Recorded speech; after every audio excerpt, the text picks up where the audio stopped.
नमस्कार। आज राहुल एक प्रश्न लेकर आए थे। इनका प्रश्न बड़ा बहुत अच्छा लगा मुझे।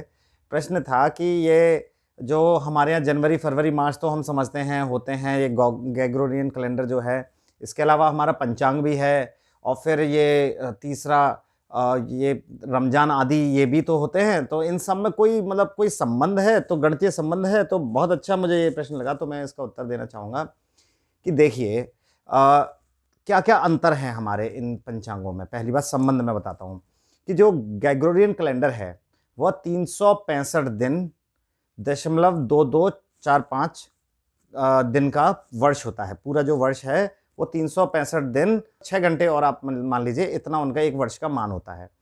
अब हम बात करें हमारे पंचांग की। हमारे पंचांग में क्योंकि 12 माह हैं और हर माह 30 का ही होता है, ठीक है? तो कभी तिथियां वृद्धि, कभी तिथि क्षय होती हैं, तो कम ज़्यादा होता रहता है। तो ये लगभग 360 दिन का होता है। अब ये जो तीसरा है, जो आपने रमज़ान का कहा, इस कैलेंडर को हिजरी कैलेंडर कहते हैं, है ना? तो हिजरी कैलेंडर जो होता है, वह लगभग 353 दिन का उनका एक वर्ष होता है। तो अब ये जो अंतर दिनों का आता है, इस अंतर से फ़र्क क्या पड़ता है? देखिए, अब मैं आपको आज एक गणितीय सिद्धांत बताता हूं कि आपके पंचांग को आप देखेंगे 19 साल बाद। जैसे इस साल है आज, जैसे मैं कहता हूं कि आज 8 फरवरी है और द्वितीया तिथि है, तो 8 फरवरी को द्वितीया तिथि आज से 19 साल बाद पड़ेगी। नहीं तो क्या होगा, कभी द्वितीया 9 को पड़ गई, कभी 7 को पड़ गई, कभी 5 को, लेकिन 19 साल बाद या 38 साल बाद दुगने के बाद फिर वही पड़ेगी। यानी अंग्रेजी कैलेंडर से हमारे पंचांग का जो ग्रेगोरियन कैलेंडर है, उससे पंचांग का संबंध आप हर 19 वर्ष बाद देख सकते हो। अच्छा, यहां हिजरी कैलेंडर की बात आई, क्योंकि हिजरी कैलेंडर अंग्रेजों के कैलेंडर से 11 दिन पीछे है, क्योंकि हमारा 4-5 दिन पीछे है, 5-6 दिन, और उनका 11 दिन पीछे चलता है। तो इससे क्या होता है कि जो उनका कैलेंडर है वह लगभग 33 वर्ष बाद फिर एक जैसा हो जाएगा। समझ रहे हैं? क्यों उनका, यानी कह देंगे कि उनके चांद दिन पड़ते हैं वो जो जनवरी, फरवरी, मार्च हैं, इनके संबंध में एक ही हो जाएंगे। जैसे आज उनकी कोई तिथि पड़ी थी, तो वो अंग्रेजी कैलेंडर में 33 साल बाद भी उसी अंग्रेजी के महीने पे पड़ेगी। तो ये बहुत अच्छा एक संबंध है। अब देखो, जो ग्रेगोरियन कैलेंडर है, इसमें दिन कब आरंभ होता है? रात को 12 बजे, है ना? एक्चुअली 12 बजे नहीं, फिर भी मध्य रात्रि होना चाहिए था, लेकिन वो रात को 12 बजे होता है, ठीक है? अब हमारे पंचांग में दिन कब शुरू होता है? सूर्योदय से। हमारा दिन सूर्योदय से शुरू होता है। अच्छा, अब ये हिजरी कैलेंडर है, जो इसमें दिन कब शुरू होता है? इसमें दिन शुरू होता है सूर्यास्त के बाद, मतलब सूर्य के अस्त होने के बाद दिन शुरू होता है। हिजरी कैलेंडर में सूर्यास्त के बाद वह शुरू होता है। और अब देखो, अंग्रेजों ग्रेगोरियन कैलेंडर में जो दिन है वो रात को 12 बजे शुरू हुआ, ठीक है? तो मध्य रात्रि से उन्होंने अगली मध्य रात्रि तक मान लिया। हमने सूर्योदय से अगले सूर्योदय तक मान। हिजरी कैलेंडर में एक सूर्यास्त से दूसरे सूर्यास्त तक इनका एक चांद दिन होता है। अब देखो, दूसरा अंतर मैं अब आपको बताता हूं। दूसरा अंतर यह है कि जो ग्रेगोरियन कैलेंडर है, इसमें देखो जनवरी 31 की है, लेकिन फरवरी 28 की, 4 साल बाद 29 की, ठीक है? अब ऐसा होता है उनके यहाँ महीनों के जो क्रमांक है, कोई 30 का है, कोई 31 का है, तो फरवरी 28 की है, 29 की है, इस प्रकार से होता है ना? क्यों होता है? क्योंकि ये वर्ष को एक अनुपात में रखना चाहते हैं कि वर्ष हमेशा दिन जो हो साल में वो बराबर ही रहें हमेशा। अच्छा, अब ये बात हमारे पंचांग पे लगाते हैं। तो हमारे पंचांग में भी वृद्धि और क्षय तिथि अक्सर होती हैं।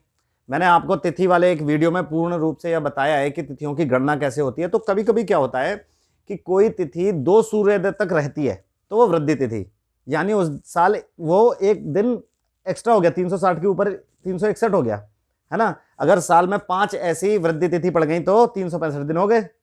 और ऐसे ही क्षय तिथि, क्षय तिथि पड़ेंगे। कौन सी तिथि होती है? जो सूर्योदय के बाद तिथि शुरू हुई, जैसे सूर्योदय हुआ 6 बजे और तिथि शुरू हुई 7 बजे, और अगले सूर्योदय से पहले वो तिथि खत्म भी हो गई, तो वो तिथि क्षय हो गई, यानी हम कैलेंडर में उस तिथि को रखेंगे ही नहीं। तो वो 360 की जगह 359 दिन हो गया, है ना? ऐसे होता है। अब बात आती है हिजरी कैलेंडर की। हिजरी कैलेंडर में भी महीने के दिनों का यहां अंतर है। क्या अंतर है?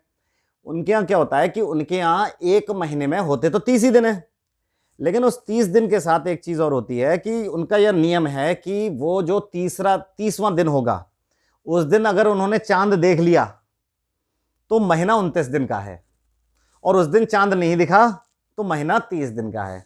तो उनके यहाँ भी ये इस तरीके से यह चलता है कि मतलब दिन के जो महीने के जो दिन हैं वो आगे पीछे चलते रहते हैं। इसके बाद मैं आपको बताऊं, जैसे अंग्रेजों के यहाँ जो या ग्रेगोरियन कैलेंडर में जो हम वारों के नाम जानते हैं, वारों के नाम क्या हैं? Sunday, Monday, Tuesday, Wednesday, Thursday, Friday. ये सब मैंने आपको बताया था, यह देवताओं के नाम पर ही यह सब निकले हुए हैं। जर्मन से अक्सर अधिकतम शब्द इसमें से जर्मन के हैं। और इसी प्रकार हमारे यहाँ जो वारों के नाम हैं, जिसपे मैंने एक वीडियो आपको पहले ही बताई है, जिसमें कि वारों का कैसे निर्धारण होता है, कौन सा वार कौन सा होगा, गणितीय विधि क्या है। हमारे यहाँ वारों के नाम क्या है? रविवार, सोमवार, मंगल, बुध, बृहस्पति, शुक्र, शनि और हाँ।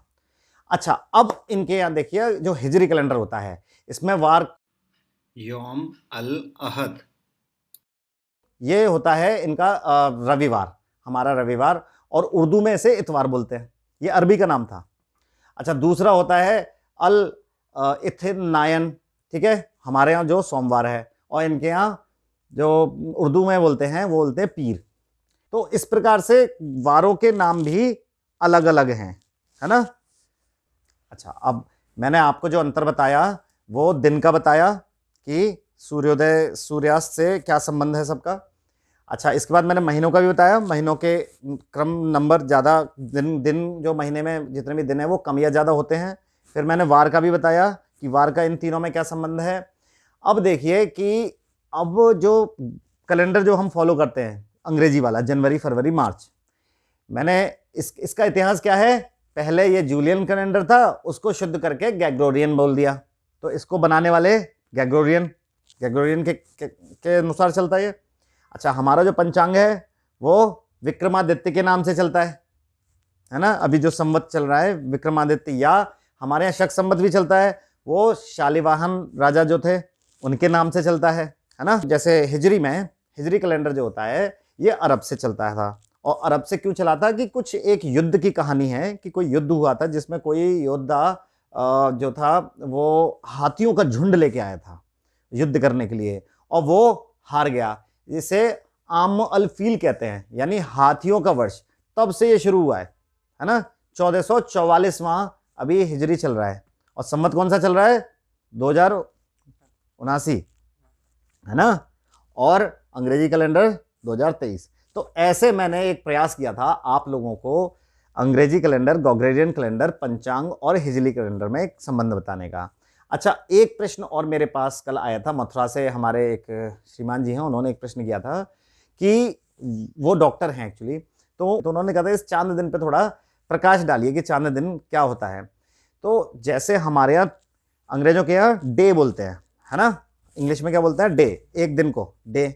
हमारे यहाँ तिथि, उनके यहाँ चांद दिन होता है, ठीक है। और उनका महीना जो होता है वो न्यू मून से शुरू होगा। किससे? न्यू मून, यानी अमावस्या के बाद जो चंद्रमा आता है अगला दिन।